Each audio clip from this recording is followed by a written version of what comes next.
বিগত সরকার শেখ হাসিনার সরকার যতদিন ছিল ক্ষমতায় অতদিন বাংলাদেশের মুসলমানদের উপরে রাজত্ব করতে হিন্দুরা। আমরা মাহফিল করতে জন্য অনুমতি নেওয়া লাগতো, হিন্দুদের পূজায় অনুমতি লাগতো না। আমাদের মাইকি সাউন্ড বেশি হয়ে যায়, এতে শব্দ দূষণ হয় বিদায় আমাদের মাইক বন্ধ করে বক্সে ওয়াজ করা লাগছে। আর হিন্দুরাই একটানা 7 দিনের দিন 10 দিন পূজার মাইক এমন জোরে ধুমধাড়াক্কা চালায়, মসজিদে মুসল্লিরা নামাজ পড়তে পারে না, তাদের অনুমতি লাগে না। তারা এভাবে শব্দ দূষণ করে দেশে রাজত্ব চালাইছে। কথা বলেন ঠিক ঠিক না? আমাদের উপরে তারাই দেশে থেকে নির্যাতন করেছে, আমরা কখনো কিছু বলি নাই, আমরা কখনো কিছু বলি নাই। আল্লাহ দে ছেড়িয়ে দিছি। আমরা তাদেরকে দেশের মেহমান মনে করেছি, মেহমানের মর্যাদায় রেখেছি। আমরা বাড়িওয়ালা হিসেবে আমরা আমাদের একটু লস মেনে নিছি। বোঝেন বাড়িওয়ালা আর মেহমানের পার্থক্য? আপনি আপনার এদিক টাকান, আপনার একটা ভাইয়ের একটা উদাহরণ দিলে বুঝতে সহজ হয়। আপনার একটা ভাইরা বাইরে আপনি দাওয়াত দিয়েছেন, এই ভাইরার একটা ছেলে 5 বছর বয়স, বহুকাল আসে না আপনাদের বাড়ি। এই বাচ্চাটা হওয়ার পরে কোনোদিন আসে নাই। আপনার আদরের শালি মোহাব্বতের ভাইরা একটা বাচ্চা হয়েছে, তাও সেরকম দেখতে, দাওয়াত দিয়েছেন, তাদেরও পয়সা করি আছে, আসছে আপনার বাড়ি বেড়াইতে। আসার পরে আপনারও 5 বছরই একটা আছে ছেলে। তো 2 খালাতো ভাই একসাথে ঘরের মধ্যে আনন্দ করে খেলাধুলা করে ফুর্তি করে। এই খেলাধুলার ভিতর দিয়ে আপনার ছেলে বাড়ির একটা গিলাস, কাঁচের একটা গিলাস, আগে ছেলে রূপবান গিলাস 1.5 টাকা দাম, মনে আছে নাকি? ওয়াসা কাঁচের গিলাস, ওই গিলাস একটা তার হাতেতে ছুটে পড়ে ভেঙে গেছে। আপনি কি করেন? আপনার ছেলেরে যে ঘাট ঠাইসে ধরে ধমাধম 2 থাপ্পড় ভাঙ্গে ফেলাই দেবো, গুঁড়ো করে ফেলাই দেবো। আপনার বাইরে এসে ঠেকাইছে, 1.5 টাকা দামের রূপবান গিলাস ভাঙছে, আপনার ছেলে 2 থাপ্পড় দিয়ে দিয়েছে। কিছুক্ষণ পরে আপনার ভাইরা ভাইয়ের ছেলে যে বেড়াইতে আসছে, সে যাই আপনার শোকেসের মধ্যে হ্যাঙ্গার ধরে নিয়ে আসছে। হ্যাঙ্গারের ভিতরে 12টা গিলাস, বেলজিয়াম গিলাস, এক একটা গ্লাসের দাম 1300 টাকা। এই 12টা গিলাস দরিয়া এনে স্লিপ করে পড়িয়ে সব কটা গুঁড়ো গুঁড়ো করে ফেলাইছে। আপনার ছেলে 1.5 টাকা দামের একটা গিলাস ভাঙছে, 2 থাপ্পড় মারিয়ে দিয়েছেন। এইটা আপনার ভাইরা ভাই দেখছে, সেই ভাইরা ভাইয়ের ছেলে 12টা গিলাস, এক একটা গিলাস 1300 টাকা দাম, ভাঙ্গে গুঁড়ো গুঁড়ো করে ফেলাইছে। আপনার কেমন লাগতেছে এইটা অনুভব করে আপনার ভাইরা ভাই তার ছেলেরে যায় থাপ্পড় শুরু করছে, এক করে শেষ করে ফেলাই দেবো, আর কোনোদিনে বাড়ি আনবো না। আপনি সে সময় কি করবেন বলেন তো? আপনি আপনার ভাইরা ভাইরে ধমক দেবেন, এই ছোট ওরে মারিস না, ও ছোট মানুষ, ও কি বোঝে, ও কি বোঝে, ও গিলাস ভাঙছে কি হয়েছে, কি ওরম গিলাস আমার শোকেস ভরা রয়েছে, ওরে আর ফিরে মারলে কিন্তু খবর আছে, ওরে যদি আর মারিস ও জীবনে আমার বাড়ি বেড়াতে আসবে না। ও বলবে যে না খালা বাড়ি বেড়াতে যাবো না, ও বাড়ি গেলে খালি মার খাওয়া লাগে, ওই বাচ্চার কোনোদিন আসবে না।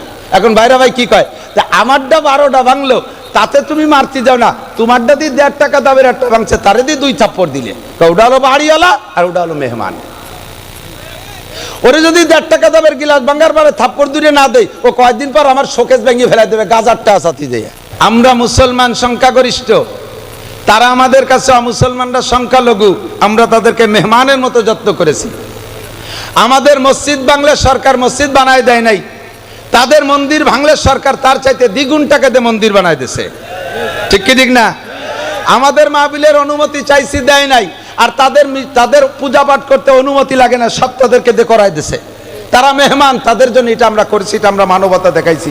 কিন্তু আমাদের দেশের আমাদের মুসলমান ভারতের ভিতরে সংখ্যালঘু, আর তারা হিন্দুরা সংখ্যাগরিষ্ঠ, তারা তো সে জায়গায় আমাদের সাথে মেহমানের আচরণ করে না। কাশ্মীরি মুসলমানদেরকে মারে, গুজরাটে মুসলমানদেরকে মারে, বোম্বে মুসলমানদেরকে মারে, মহারাষ্ট্রে মুসলমানদেরকে মারে, মুসলমানদের ঈদগার ভিতরে শুকর ছাড়িয়ে দেয়, মুসলমানদের মসজিদ ভেঙে ফেলে, বাবরি মসজিদ ভেঙে সেখানে মন্দির বানায়, এত বড় নির্যাতন করে। আমরা জীবন ভরে সহ্য করে নিয়েছি, এখন আমরা আর জবান বন্ধ রাখতে পারি না, আমরা জবান বন্ধ রাখতে পারি না। তোমরা যাদের পূজা পাঠ করো, তোমরা যাদের পূজা পাঠ করো, তাদের কোনো ক্ষমতা নাই। আমার আল্লাহ পাক বলেন, ইন্নাল্লাযীনা তাদউনা মিন দুনিল্লাহ লা ইয়াখলুকু যুবাবা ওয়ালা বিজতামাউ লা। হে দুনিয়ার মুসলমান মূর্তি পূজারীরা, তোরা যেই মূর্তির পূজা পাঠ করিস, সেই মূর্তির কোনো ক্ষমতা নাই। লা ইয়াখলুকু যুবাবা ওয়ালা বিজতামাউ লা, সারা দুনিয়ার সমস্ত মূর্তি একত্রিত হইয়া একটা তাজা মাছি বানাইতে পারবে? কথা বলেন পারবে? একটা মাছি বানাইতে পারবে না। আল্লাহ কয় মাছি বানাইতে পারবে না, শুধু তাই না, ওয়া ইয়াসরুবুহুমুদ দুবাবু শাইআন লা ইয়াস্তানকিযুহু মিনহু। তোরা তোদের দেবদেবীর সামনে যে প্রাসাদ দিস, তাদের সামনে দই দিস, তাদের সামনে মিষ্টি দিস, তাদের সামনে কলা দিস, যত প্রাসাদ তাদের সামনে দিস, ওগুলো যদি মশা মাছিতে খেয়ে ফেলে, এমনকি তাদের গায়ের থেকেও যদি কোনো অঙ্গ খুলে নিয়ে যায়, লা ইয়াসলুবুহু যুবাবান, তাদের গায়ে, তাদের হাত থেকে, মাছির হাত থেকে একটা খাদ্য, একটা কিছু তারা কেড়ে রাখার ক্ষমতা রাখে। কথা বলেন রাখে? বলি নাই কোনো দিন, এখন বলে দেব, বলি নাই কোনো দিন। আমরা দেশে ধর্ম নিরপেক্ষতা পথ অবলম্বন করেছি, যার যার ধর্ম সেই সেই পালন করো, লাকুম দিনুকুম ওয়ালিয়া দিনের আয়াতের পর আমরা আমল করেছি। আমাদের বিশ্ব নবীর গায়ে যখন হাত দিয়েছো, তার বিপক্ষে যখন জবান খুলেছো, এখন আর আমরা বসে থাকতে পারবো? সম্ভব? একেবারে জবাব হবে, উপযুক্ত জবাব। সাবধান হয়ে যাও। আর মুসলমান রেডি থাকো। বাংলাদেশ সংখ্যাগরিষ্ঠ, অল্প একটু জায়গা, বাংলাদেশ সামান্য কয়েকজন মানুষ। সেদিনকে একজন কয় ভারতের 100 কোটি মানুষ যদি পেশাব করে দেয়, তাতে বাংলাদেশের 18 কোটি মানুষ ভাইসে পেশাবে ভাইসে বঙ্গোপসাগরে চলে যাবে। পেশাব খালি করে দেখ, পেশাব খালি করে দেখ। কথা বলেন? আমরা কোরআনে বিশ্বাসী। আমার আল্লাহ বলেন, ইয়াকুম মিনকুম ইসরুনা সাবিরুনা ইয়াগলিবু মিয়াতাইন। 20 জন মুসলমান যদি ঈমানি বলে বলিয়ান হয়ে দাঁড়িয়ে থাকতে পারো, জোরে বলেন কয়জন? 20 জন মুসলমান, মাত্র 20 জন মুসলমান যদি দাঁড়িয়ে থাকতে পারো, তাহলে আল্লাহ বলেন 200 জন কাফের যত বড় অস্ত্রধারী হোক না কেন, 200 জন কাফের 20 জন মুসলমানের সামনে দাঁড়াইতে পারবে?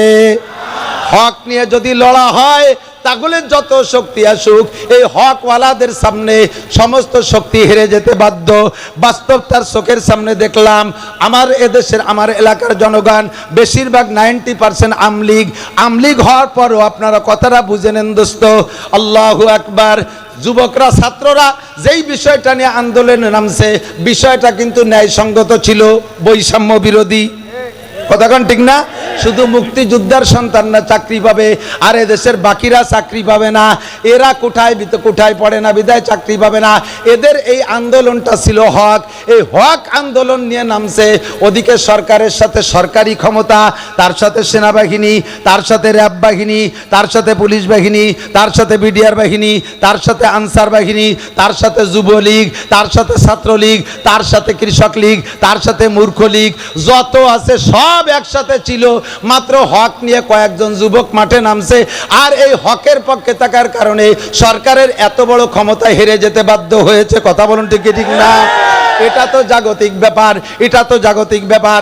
আর উখরবি ব্যাপার, ইসলামের ব্যাপারে যদি 20 জন মুসলমান দাঁড়িয়ে থাকতে পারো, 200 কাফের পরাজিত হতে বাধ্য। আল্লাহু আকবার। ভারতের 100 কোটি কাফেরের ভিতরে, 100 কোটি মানুষের ভিতরে 35 কোটি আছে মুসলমান, তারা আমাদের পক্ষে। কথা বলেন ঠিক ঠিক না? আর বাংলাদেশে 18 কোটির ভিতরে 16 কোটি মুসলমান, ধরে নিলাম 15 কোটি মুসলমান। 35 আর 15 কত হয়? 50। এই 100 কোটি আর এপাশে 18 কোটি, এর ভিতরে 50 কোটি দাঁড়াই গেছে মুসলমান। 50 কোটি মুসলমান এখন যা আছে, ওরা আমাদের প্রত্যেক একজনের সামনে 2 জন হয় নাই, একজনের সামনে 2 জন হয় নাই। আমরা একজনে 20 জনের সাথে লড়তে পারি। কথা বলেন ঠিক ঠিক না? মুসলমানের গায়ে হাত দিস না, ধর্ম নিয়ে নাড়াচাড়া করিস না। মুসলমানের নারায় তাকবীরের আওয়াজ, এটা তো কোনোদিন শুনিস নাই। মুসলমানের নারায় তাকবীরের আওয়াজ। খালেদ ইবনে ওলীদ রাদিয়াল্লাহু তাআলা আনহু, খালেদ ইবনে ওলীদ রাদিয়াল্লাহু তাআলা আনহু যুদ্ধে যাইয়া, যুদ্ধে বিজয় লাভ করে চলে আসছেন। কাফের মুসলমান ছিল 10,000, আর কাফের ছিল 30,000। 10,000 30,000-এর মোকাবেলায় এক একজনের সামনে কয়জন? 30 জন। কয়জন? 3 জন। এই যুদ্ধে মুসলমান জিতে কাফেরদেরকে ধরিয়ে নিয়ে আসছে বহুত। তো খালেদ ইবনে ওলীদ রাদিয়াল্লাহু তাআলা কাফেরদেরকে জিজ্ঞেস করে, আমরা তো অল্প কয়জন, তোরা এত, ডেলি মার খালি, লাস্টে ধরা পড়ে গেলি, এরকম আত্মসমর্পণ করলি, অস্ত্র ছাড়িয়ে পড়িয়ে গেলি কেন? ঘটনা কি?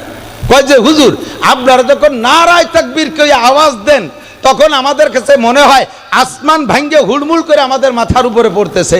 যাদেরকে আপনারা জবাই করে মারছেন তো জবাইতে মরছি, আর অনেকেই মরিয়ে গেছে ওই নারায়ে তাকবীরের আওয়াজে, অন্ডকোষ খসে বুড়ি মরিয়ে গেছে। এমন একটা তাকবীর তো তোমরা শোনো নাই। মুসলমানের তাকবীর শুনতে চাও? দেব আমরা তাকবীর, হবে তাকবীর? নারায়ে তাকবীর, নারায়ে তাকবীর। বিশ্বের মুসলিম, বিশ্বের মুসলিম এক হয়ে শুয়ে থাকলে হবে, এক হয়ে কেটে হবে, এক হও জিহাদ করো। বিশ্বের মুসলিম এক হও জিহাদ করো। ইহুদিদের দালালরা, নাসারাদের দালালরা, সাধু ঠাকুরের চেলারা, ভারতের চেলারা, ভারতের দালালরা, বিশ্বনবীর শত্রুরা, বিশ্বনবীর অপমান সইবে না রে মুসলমান। নারায়ে তাকবীর। এইরকম একটা তাকবীরের ধ্বনি শুনলে লক্ষ লক্ষ পালায় যাবে, পরনের কাপড় নিতে সময় পাবে না, ঠিক কিনা? সহ্য করব না, বলি নাই, বলার ইচ্ছাও ছিল না, ব্যঙ্গ করি না, করার ইচ্ছাও ছিল না, কিন্তু কেন করাও? আমরা তোমাদের যাদের সম্পর্কে বলবো তোমরাই বলো। আরবের আরবওয়ালারা মূর্তিরে আরবিতে কয় সনাম, কি বলে?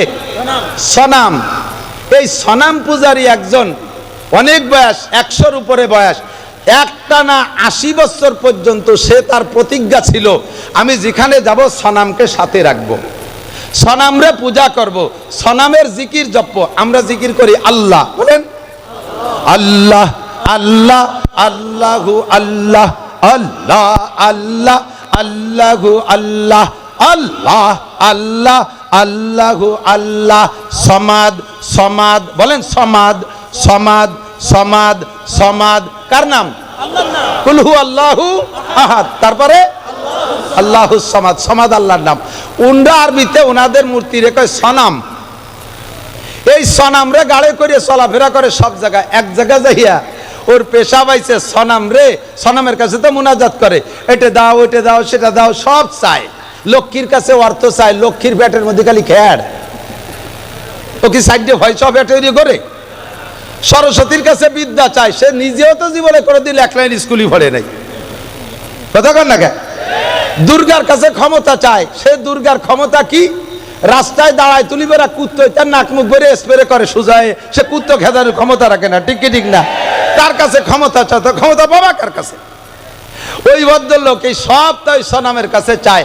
আজকে ওর রাস্তায় চলার পথে সনাম তো গাড়েই রয়েছে, সনাম রে রাইকে পেশাব করতে গেছে, তো সনাম রে রাস্তার পাশে পেশাব করতে গেছে, দেখে দূরিতে পেশাবের ভিতরে ফস ফস ফস ফস শব্দ আসতেছে, ওর পেশাব ছাড়াও পিছনে একটা শব্দ, দেখে যে কুত্তো সেই সনামের আগাগুলা স্প্রে করে দিছে। ও তো ওই পেশাবের মধ্যেই রেগে গেছে, আইসা সনামের ঠ্যাং দইরিয়া জমা দাম পাথরের সাথে বাড়ি, তোরে শেষ করে ফেলাই দেব বদমায়েশ। আমার জীবনের সব প্রতিরক্ষার দায়িত্ব তোরে দিয়েছিলাম, তুই আমারে পাহারাদারি করবি, তুই আমারে বাঁচাবি, তুই আমারে হেফাজত করবি। তোর কি ক্ষমতা আছে? তোর সারা গা গোসল করাই দিছে কুত্তই মুতিয়ে, তাই তুই ঠেয়াতে পারলি না, আর তুই আমারে কি উপকার করবি? কথা বলেন ঠিক ঠিক না? রাগিয়ে গেছে, বাড়ই দূরে হাত পা ভাঙ্গে, তারপরও মোহাব্বত তো একবারে শেষ করা যায় না। এরে নিয়ে আবারও জিকির করতে করতে যাইতেছে, তো সনাম রে নিয়ে সামনে বসে জিকির করতে করতে হঠাৎ মুখ থেকে বেরোয় গেছে সমাদ। কি বেরোইছে? সমাদ। এই সনাম রে 80 বছর ডাকছে, সনামে জবাব দেয় না। আর সনাম রে ডাকতে যে সমাদ মুখ দিয়ে বেরোয় গেছে, উপরে সমাজ জবাব দেয়, লব্বাইক আল্লাহ লব্বাইক ইয়া আবদি লব্বাইক ইয়া আবদি। হে আমার বান্দা, তুমি আমারে কেন ডাকলা? কন্না আল্লাহু আকবার। তুমি আমারে কেন ডাকলা? এমন একটা আওয়াজ উপর থেকে আসছে, মানুষের কণ্ঠের সাথে মেলে না, দুনিয়ার কোনো প্রাণীর কণ্ঠের সাথে মেলে না।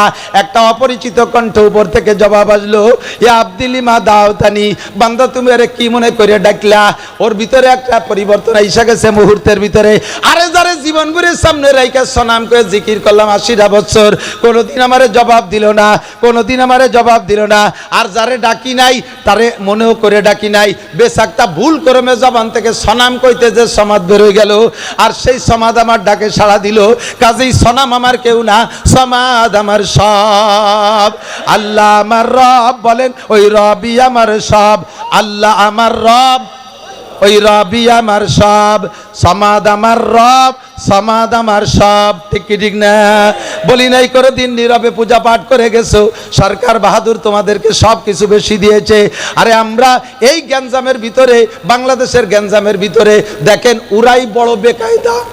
নিজেদের মূর্তি নিজেরা ভাঙ্গে, নিজেদের মন্দির নিজেরাই আগুন জ্বালাই দিয়া, স্থানীয় মুসলমান যুবকদের উপরে দোষটা চাপাই দিয়া এই দেশের মুসলমানদেরকে মাইর খাওয়াইছে। কথা বলেন ঠিক ঠিক না?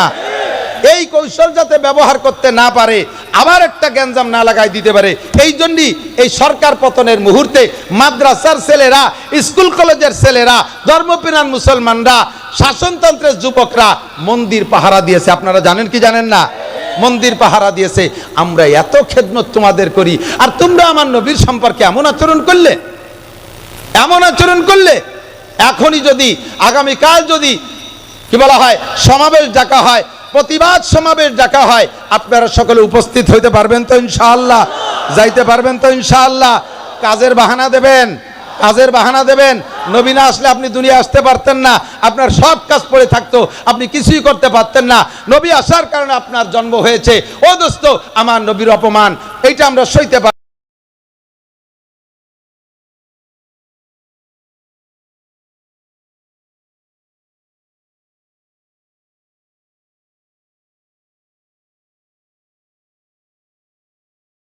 যে আল্লাহ তাআলা এই বর্ষা বাদলের দিনে আমাদের জন্য আজকের দিনটা এবং এখনো পর্যন্ত আবহাওয়া অনুকূল রেখেছেন। ফাঁকা আকাশের নিচে জান্নাতের আশায় জাহান্নামের ভয়ে, সওয়াবের আশায় গুনার ভয়ে, হিদায়াতের আশায় গুমরাহির ভয়ে, আল্লাহ তার রসূল সাল্লাল্লাহু আলাইহি ওয়াসাল্লামের প্রেম ও ভালোবাসা অন্তরে নিয়ে কোরআন সুন্নাহ থেকে কিছু আলোচনা করা ও শোনার একটা পরিবেশ তৈরি করে দিয়েছেন। এই অঞ্চলের লক্ষ লক্ষ মানুষের মধ্য থেকে বাছাই ছাঁটাই করে আল্লাহ পাক আমাদেরকে আগে আসার বসার তৌফিক ইনায়েত করেছেন। শুকর আদায় করি আলহামদুলিল্লাহ। আজকের মাহফিলের আমাদের প্রধান বক্তা হিসেবে আসছেন হযরত মাওলানা আরিফ বিন হাবিব সাহেব হাফিজাহুল্লাহ।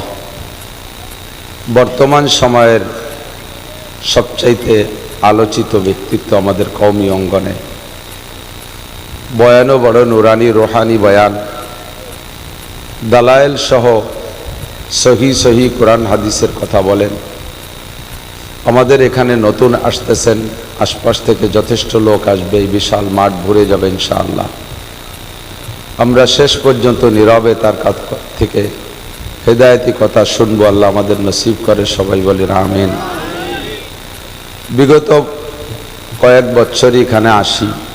ভাই মাহফিল শুরু করার পর থেকে নিয়ে, এ মাদ্রাসা শুরু থেকে নিয়ে, বৃষ্টি বাদল কাদা কিচড় বিভিন্ন কিছু উপেক্ষা করে এখানে মাহফিল করা লাগছে। আমরা কম বেশ আসি, খুব একটা মিস আমার হয় নাই, মনে হয় প্রতি বছরই এসেছি। এবং উনি আগে ছিলেন ওপাশে বাহিরবাগ মাদ্রাসা, সেখানেও থাকাকালে আমাকেই প্রত্যেক বছর উনি নিয়ে আসতেন। আন্তরিক রোহানি আত্মিক সার্বিক সম্পর্ক তার সাথে আমার ছিল। গত বছরও মাহফিলে তার থেকে এখানে খেদমত নিয়েছি। এবছর উনি দুনিয়ায় নেই, কবরে চলে গেছে। যদিও আমার আত্মীয় না, রেশতায় কোনো আত্মীয় না, কিন্তু রোহানি আত্মিক সম্পর্কে এতটা মায়া লাগে যা বলার না। আপনাদের দেশের একজন নেক সন্তান চলে গেছে, আপনারা তার রোহের মাগফিরাত আর তার সার্বিক গুনাহ মাপের জন্য জান্নাতের আলা মাকাম নসিব হয়, এজন্য সর্বক্ষণ দোয়ার ভিতরে শামিল রাখবেন। আল্লাহ তাআলা তাকে জান্নাতুল ফিরদাউসের আলা মাকাম নসিব করে, সবাই বলে আমিন। এ কথাই বলতে চাইছি, ওনার বড় ভাই একটু আগে হাত ধরে কেঁদে দেছে সিদ্দিক আমার ছোট ভাই। বাস্তবে যেটা বলতে হয়, দুনিয়ায় আসার জন্য সিরিয়াল শর্ত, যাওয়ার কোনো সিরিয়াল নাই, ঠিক কিনা? কেউ যেন এ কথা না ভাবি দাদা আগে মরছে, পরে আব্বা মরছে, এরপরে আমি। এভাবে আমাদের পরবর্তী জেনারেশন, তাদেরও সিরিয়াল এরকম। এই সিরিয়াল সব জায়গা ঠিক থাকে না। দুনিয়ায় আসার জন্য আগে দাদার আসতে হবে, তারপরে আব্বার আসতে হবে, তারপরে আমাকে আসতে হবে, তারপরে আমার ছেলে, তারপরে তার ছেলে। আসার জন্য সিরিয়াল জরুরি, চলে যাওয়ার জন্য এই সিরিয়াল জরুরি না। কার কতটুকু হায়াত মুকদ্দার আছে, আল্লাহর পক্ষ থেকে বরাদ্দ আছে, এটা আল্লাহ পাকই ভালো জানে। যখন যার ডাক আসবে আল্লাহ পাক তাকে তখন নিয়ে চলে যাবেন। 24টা ঘন্টা আমাকে প্রস্তুত থাকতে হবে, কোথায় এক ফোঁটা এদিক সেদিক খেয়াল করবেন না, খুব লক্ষ্য রাখি। আল্লাহ পাক বলেন, তুমি দুনিয়ার অনেক কিছু অস্বীকার করতে পারো, কোরআনের অনেক কিছু অস্বীকার করতে পারো, যেহেতু স্বীকার অস্বীকারের ব্যাপারে তোমাকে স্বাধীনতা দেওয়া হয়েছে। আগে না, এই যে একটু বিষয় নিক, একটু বিষয় নেই,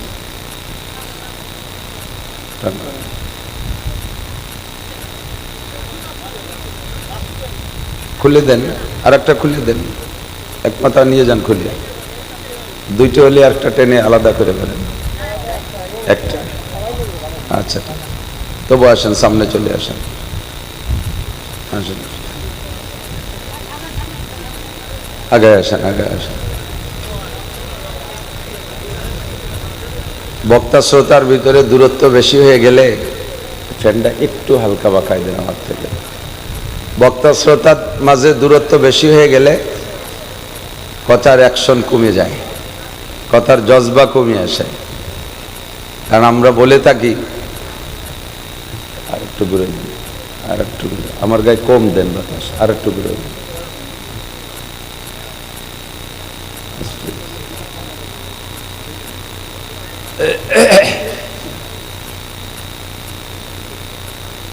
ওহী হুজুর আলাইহিসসালামের কাছে যখন আসতো, জিবরিল আলাইহিসসালাম যখন হুজুরের কাছে ওহী নিয়ে আসতেন, কাইফা কানা বাদুল ওহী, বুখারী শরীফের একেবারে প্রথম বাব, প্রথম শিরোনাম, কাইফা কানা বাদুল ওহী। হুজুরের কাছে ওহীর সূচনা কেমন ছিল, লম্বা চওড়া আলোচনা। যখন ওহী আসতো হুজুরের কাছে, তখন হুজুর আলাইহিস সালাতু ওয়াস সালাম কঠিন শীতের মধ্যেও সাহাবাই কেরাম কম্বল গাইতে বসে আছে, আর হুজুর ঘামিয়ে যাইতেন একেবারে, তরবাতার জামা গেঞ্জি সব ভিজে যাইত। তো হুজুরকে কখনো ওই সময় বাতাস দিত না, বাতাস দেয়া নিষেধ ছিল, ঘামতে দিতে হবে। এই ঘামের ভিতর দিয়া ওহী অর্জন করতেন হুজুর। তো ঘামিয়ে যাওয়াটা ওহীর বরকত। বক্তারাও ওয়াজের সময় যদি ঘামিয়ে যায় তাহলে বোঝা যাবে ওহীর বরকত। কোরআনের বয়ান ঘামিয়ে যাইতে হবে, এটা ওহীর বরকত। ফ্যানের বাতাস নিয়ে এই ওহীর বরকতকে সরাই ফেললে ঠান্ডা হয়ে গেলে গলা বসে যায়। এই জন্য আমি ফ্যানের বাতাস সইতে পারি না, যারা পারে তারা তো শরীর স্বাস্থ্য ভালো।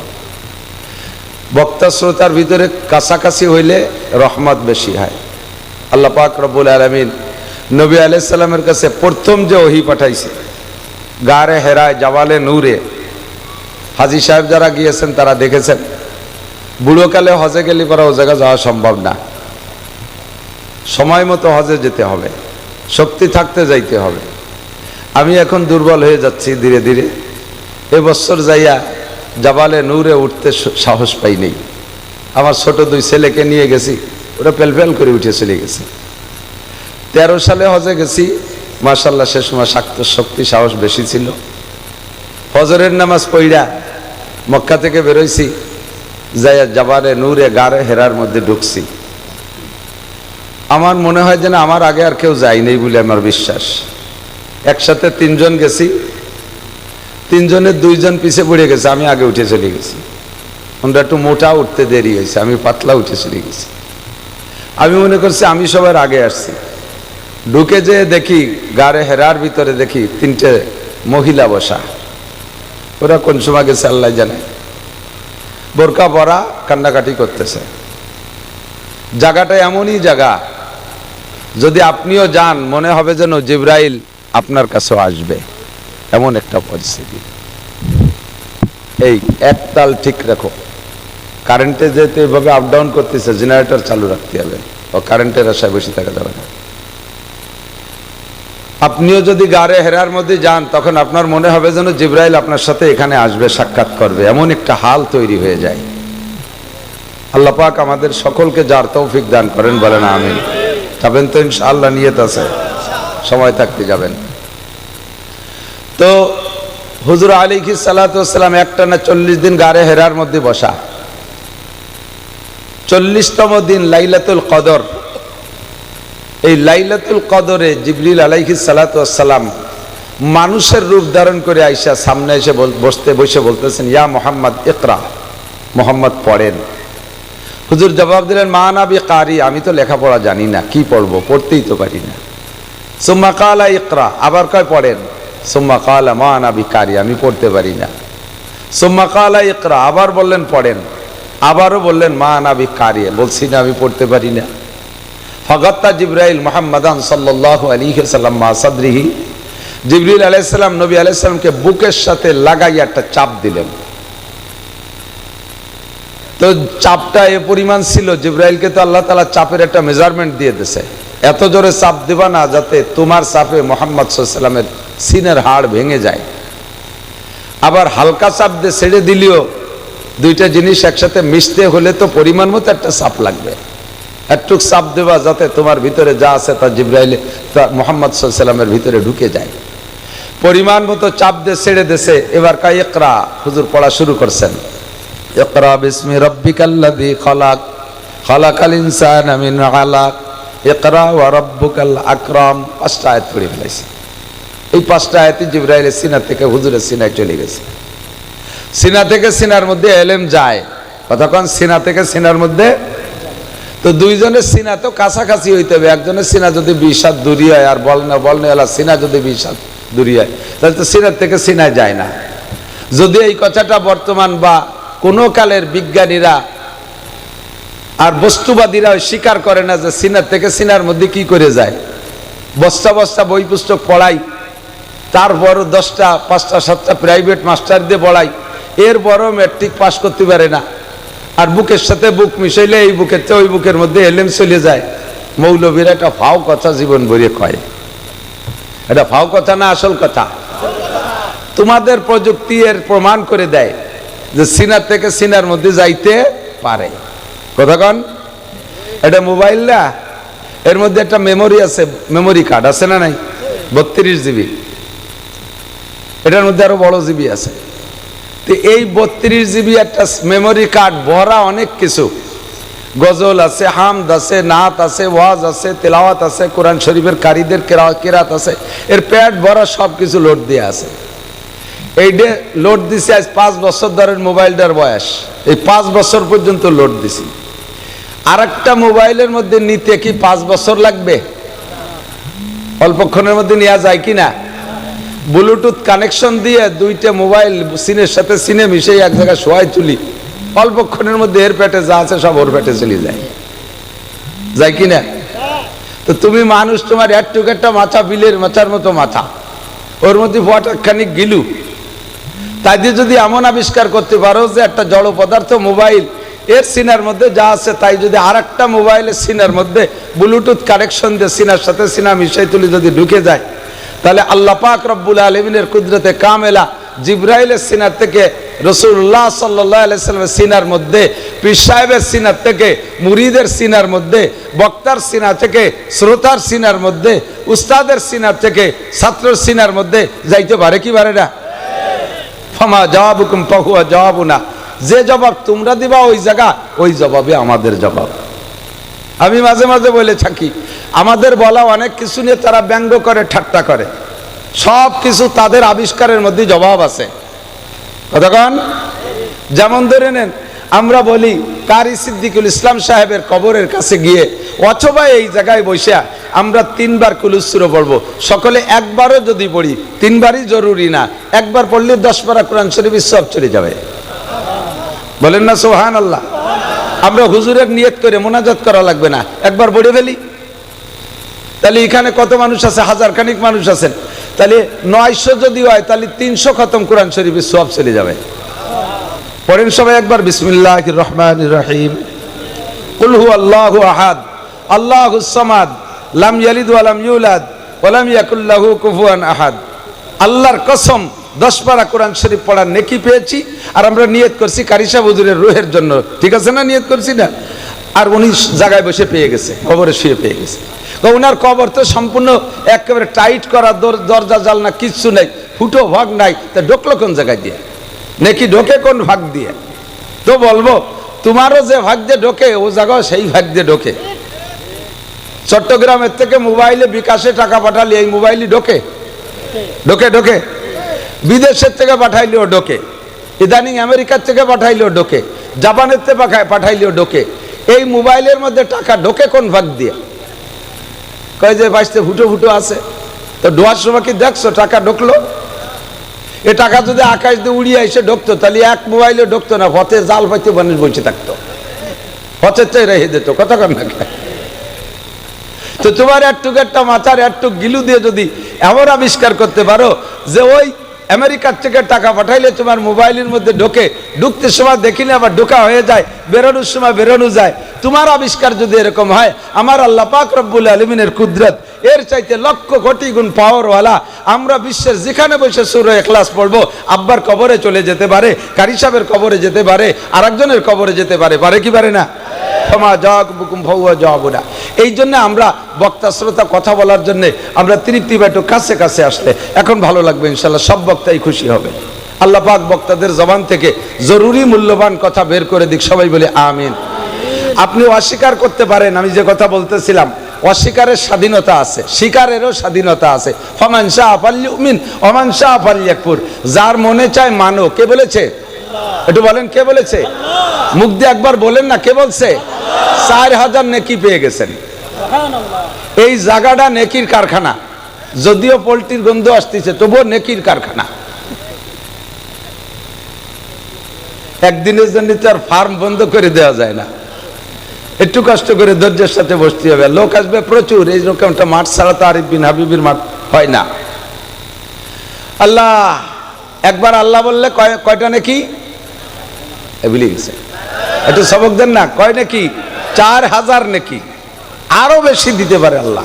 আমি তো গরিব মানুষ বলে কম কইছি। এক মাহফিলে কালেকশনের জন্য কইলাম যে ভাই 5000 টাকা দেবেন কে? একজনকে আমি 5 লাখ দেব। আমি ভয়তে তো 5 লাখ চাই নেই, যে আমি হলো ছোট বড়াইনি মানুষ, আমি 5000টা অনেক বড় মনে করতেছি, উনি 5 লাখ দিয়ে ফেলাইছে। আমি গরিব মানুষ, ছোট মানুষ, 4000-এর কথা বলছি। আমার আল্লাহ 4 কোটিও দিতে পারে কি পারে না? তো কেন আল্লাহর নামটা মহব্বতের সাথে নেব না?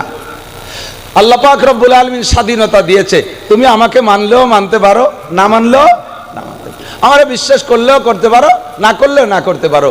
কবর আযাব আছে, বিশ্বাস করলেও করতে পারো, না করলেও না করতে পারো। এই স্বাধীনতা তোমার আছে, যেহেতু তুমি দেখো নাই। ফেরেশতা আছে না নাই? মানতেও পারেন, না মানতেও পারেন। জান্নাত আছে না নাই? মানতেও পারেন, নাও মানতে পারেন। জবরদস্তি নাই, লা ইকরাহা ফিদ্দীন, ধর্মের মধ্যে কোনো জবরদস্তি নাই। পুলসিরাত আছে না নাই? হাসর নাসর হবে কি হবে না? মিজানের পাল্লায় মাপামাপি আছে না নাই? এ সব কিছু আছে, তবে আপনি মানতেও পারেন, নাও মানতে পারেন। না মাননেওয়ালাকে আল্লাহ তাআলা ধরে ধরে পিটাই পিটাই মানায় না, মাননেওয়ালাকে সাথে সাথে আল্লাহ তাআলা মিষ্টি পাঠায় দিয়ে খাওয়ায় না। কতক্ষণ? ওয়ামান শাআ ফালইউমিন ওয়া মান শাআ ফালইয়াকফুর। যার মনে চায় মানো, আর যার মনে চায় না মানো না। তবে মানলে তোমার লাভ। মানে ইহতাদা ফা ইন্নামা ইয়াহতাদি লিনাফসি। যে ব্যক্তি হিদায়াতের বাণী গ্রহণ করবা, কথাকে মেনে নিবা, হিদায়াতের বিশাল একটা প্রতিদান আছে, সেইটা সেই পেয়ে যাবা। ওমান দাল্লা ফা ইন্নামা ইয়াদিল্লু আলাইহা। আর হিদায়াতের বাণী ত্যাগ কইরা এইটাকে অস্বীকার করে গুমরাহির পথ যে বেছে নিবা, তার গুমরাহির একটা ফলাফল আছে, গুমরাহির একটা প্রতিদান আছে, ওইটা তাকেই বহন করিতে হইবে। আল্লাহ তাজিরু ওয়াজিরাতুম বিজরা উখরা, একজনের বোঝা আর একজনের গাড়ে উঠাই দেওয়া হবে না, যার যার বোঝা তাকেই বহন করিতে হইবে। আল্লাহ পাক বলেন, জান্নাত না মানতে পারো, জাহান্নাম না মানতে পারো, পুলসিরাত না মানতে পারো, কোরআনকে বিশ্বাস না করতে পারো, আসমানি কিতাব না মানতে পারো, নবী রসুলকে তুমি নাও মানতে পারো, ফেরেশতা আছে নাও মানতে পারো, কিয়ামত হবে তাও না মানতে পারো, আরে কবর আযাব আছে তাও তুমি না মানতে পারো, আমার শরীয়তের যত যা কিছু আমি বলেছি একটাও তুমি না মানলে না মানতে পারো, হাত্তাকে আমি আল্লাহকে তুমি অস্বীকার করলে করতে পারো। তবে একটা জিনিস অস্বীকার কেউ করতে পারবা না, এনি ম্যান এভরিবডি কুল্লু নাফসিন যায়কাতুল মাউত, সমস্ত প্রাণী মরণশীল। বাঘেরও মানা লাগে আমাকে মরতে হবে, সিংহেরও মানা লাগে আমাকে মরতে হবে, হাতিকেও মানা লাগে আমাকে মরতে হবে। কথা বলুন ঠিক কি ঠিক না? আরে শুধু আমরাই না, ফেরেশতা পর্যন্ত জানে, একজন ফেরেশতাও থাকবে না। কুল্লু শাইইন হালিকুন ইল্লা ওয়াজহুল্লাহ, একমাত্র আল্লাহ ছাড়া কেউ থাকবে না। অবশেষে আজরাইল ফেরেশতা পর্যন্ত নিজের জানটা বের করে দিয়া উনিও মৃত্যুবরণ করতে বাধ্য হবে। এবার মরার ভয়তে তুমি কোথায় যাবা? ফাইনাল মাফার, করোনার ভয়তে মুখে মাস্ক পরো, বিভিন্ন রোগের ভয়তে তুমি অনেক প্রোটেকশন ব্যবহার করো, অনেক প্রতিবাদী অনেক কিছু তুমি ব্যবহার করো, কোনো তাই তোমারে বাঁচায় রাখতে পারবে না। ইজা জাজালুহুম লা ইস্তাখিরুনা সাআতান ওয়া লা ইস্তাকদিমুন, আর মরণ যখন আসবে ও দোস্ত ভালো করে মনে রাখেন, হায়াত সীমিত, বলেন হায়াত, মরণ অবধারিত, রিজিক বন্টিত। রিজিক এই তিনটের ভিতরে আমাদের কাহারও হাত দেওয়ার সুযোগ, হায়াত সীমিত, কেউ অসীম হায়াত নিয়ে দুনিয়া আসে নাই। কথা কন, আমাল হায়াতুদ দুনিয়া ইল্লা কালিল, এবং তা অতি সামান্য, একেবারে সামান্য, অল্প একটু হায়াত নিয়ে এসেছি। এই হায়াত সীমিত হায়াতকে কোনো কিছুতে বাড়ানো যাবে না। যত চিকিৎসা করেন সে নির্দিষ্ট সময় চলে যেতেই হবে। হায়াত সীমিত, অল্প একটু হায়াতের ভিতরে আমাকে পরকালের বিশাল পাথর নিয়ে যেতে হবে। আর দুনিয়া মাজরাতুল আখিরা, লক্ষ্য করি, খেয়াল করি, এই দুনিয়া হলো অল্প একটু হায়াত, অল্প একটু হায়াতের ভিতরে এই হায়াতটাকে বলা হয় দুনিয়ার এই জিন্দেগিটা হলো আখিরাতের জন্য খেতি, আখিরাতের জন্য খেত জমি। এখান থেকে কামাই কইরা আমাকে অনাদি অনন্তকালের সুখ শান্তি আমাকে সেখানে গিয়ে উপভোগ করতে হবে। অল্প একটু সময়ের ভিতরে ইনকাম করে যেতে হবে, তবে এই সময়টুর কোনো সীমাবদ্ধতা নেই। আরে এদিক তাকান, আল্লাহ তাআলা এর জন্য হায়াতের একটা সীমাবদ্ধতা কেউরে আগে জানায় না দিয়ার কি হিকমত আল্লাহই ভালো জানে। তবে আমি যেটা বুঝি সেটা হলো, যদি কেউরে নির্দিষ্ট হায়াত আমাদের মরণের সময়, জন্মের সময় গলায় যদি একটা ওয়ারেন্টি কার্ড দিয়ে দিত, ওই যে ফ্রিজ কেনেন, ফ্রিজে ওয়ারেন্টি কার্ড আছে না, এসিতে ওয়ারেন্টি কার্ড আছে না, মোবাইলে ওয়ারেন্টি কার্ড আছে, এখন যা কিনবেন বৈদ্যুতিক যন্ত্রপাতি সবগুলোর সাথে ওয়ারেন্টি কার্ড দিয়ে দেয়, একটা গ্যারান্টি দিয়ে দেয়, ঠিক না? এর ভিতরে নষ্ট হয়ে গেলে আপনারে পাল্টাই দেবে অথবা সারিয়ে দেবে। কিন্তু আমার এই জিন্দেগির জন্য একটা ওয়ারেন্টি কার্ড আল্লাহ দেয় নাই। কেন দেয় নাই? যদি কের গলায় জন্মের সময় জুলাই দিত তুমি 60 বছর বাঁচপা, তাহলে ওই লোকটা 60 বছর বাঁচত না। কেন? প্রত্যেক দিন ওই কাঠ ধরে দেখতে, আরে আল্লাহ এদি 1 বছর চলে গেছে, আর কয়দিন ঠেলে ঠুলে গোটা 30 বছর পার করলিও 30-এর পরে যাইয়া দিন গুনতি গুনতি ওই স্টক করে বুঝিয়ে যেত আগে। আল্লাহ জানাই দেয় নেই তুমি একটু সকালবেলা মরবা, কাল সকালে মরবা, রাত্রেও বসে বসে মোটা মোটা প্ল্যান করে, ইন্ডাস্ট্রিজ করব, কলকারখানা করব, এই করব সেই করব, আমেরিকা যাব, জো বাইডেনের মাইয়ে বিয়ে করব, কত প্ল্যান প্রোগ্রাম করতে চালে যায়, অথচ উনি সকালে মারা যাবে। কতক্ষণ ঠিক কি ঠিক না? এখন চলে সবার যাইতেই হবে, চলে সবার যাইতে হবে। যার বাস্তব প্রমাণ আমাদের সামনে থেকে কারি সিদ্দিকুল ইসলাম সাহেবও চলে গেছে। আমার মনে হয় না যেন চলে গেছে, আমার মনে হয় না যেন মারা গেছে। কিছু কিছু মানুষের মরণের পর এইরকম মনে হয়, ঠিক কি ঠিক না? আর হৃষ্টপুষ্ট একটা মানুষ, বড় শরীফুন নসব একটা মানুষ, ভদ্রলোক একটা মানুষ, নামে আর কামে বড় মিল ছিল। কিছু কিছু নামের একটা ক্রিয়া থাকে, নামের একটা ক্রিয়া থাকে। সিদ্দিক নামের মানুষগুলো দুই একটা ব্যতিক্রম থাকতে পারে, সিদ্দিক নামের মানুষগুলো বেশিরভাগই ভালো হয়, সত্যবাদী হয়। আবু বকর সিদ্দিক রাদিয়াল্লাহু তাআলা আনহু, ঠিক না? আমার বিশ্বাস ভাইকে আল্লাহ তাআলা কিয়ামতে আবু বকর সিদ্দিকের সাথে পার করে দিবেন আল্লাহ তাআলা। নামের বরকত থাকে। কিছু কিছু যেমন মজনু একটা নাম, মজনু, এই মজনু নামের মানুষ পাগলামি আরে বেশি। আমাকে এক সাথী ছিল ছোটবেলায় মজনু নাম, তার পাগলামি জ্বালায় হুজুররাও অস্থির। পরে কর নাম পাল্টাও, পরে নাম পাল্টায় ইমদাদ নাম রাখছে, পরে আস্তে আস্তে শান্ত হয়ে গেছে। কিছু কিছু নামের বরকত থাকে। তো সিদ্দিক নামও বড় বরকতি নাম, সত্যবাদী। কি বাদী বলেন? আল্লাহ তাআলা ভাইকে মাফ করে দিক, বলেন আমিন। তো অল্প সময়ের ভিতরে চলে গেছে। সময় যখন হয়ে গেছে কেউ বলা যাবে না যে অকালে মৃত্যু হয়েছে। কের ওয়াকালে মৃত্যু হয় না। 5 বছরেরটাও কাল অনুযায়ী মরছে, 10 বছরেরটা মরছে, সেও তার কাল শেষ হয়ে গেছে মরছে, 16 বছরেরটা মরছে, সেও তার কাল শেষ হয়ে গেছে। ওয়াকালে কের মরণ নাই। সবার যে কাল আল্লাহ তাআলা ধার্য করেছেন। আল্লাহ পাক বলেন, কুল ইন্নাল মাউতাল্লাযী তাফিরুনা মিনহু, বলে দাও উম্মতের কাছে, যেই মরণের ভয়তে তুমি পালায় বেড়াচ্ছ, তাফিরুনা মিনহু ফাইন্নাহু মুলাকিকুম, ওই মরণে তোমার সাথে সাক্ষাৎ করবেই করবে। ফাইন্নাহু মুলাকিকুম, তুমি যেখানেই থাকো না কেন সে জায়গা যে তোমার মরণে ধরবে, যেটা তোমার টাইম আছে সেই সময় মরবে। আল্লাহ পাক বলেন 5টা বিষয় তুমি জানো না। ইন্নাল্লাহা ইনদাহু ইলমুস সাআ, কিয়ামত কবে হবে এটা তোমারে জানতে দেই নেই। ওয়াইনাজিল গাইস, কোন মেঘে বৃষ্টি নামবে এটা তোমারে জানতে দেব না। ওয়াইনাজিল গাইস ওয়া ইয়ালামু মা ফিল আরহাম, কোন নারীর পেটে সন্তান আছে, কি সন্তান আছে, এইটা তোমাদেরকে আগের থেকে জানতে দেব না, বাচ্চা পেটে আসার আগে। আর ওমা তাদরি নাফসুম মাজা তাকসিবু গাদা, আগামীকাল কে কি ইনকাম করবে এইটা কেউ আল্লাহ তাআলা অ্যাডভান্স জানতে দেন নাই।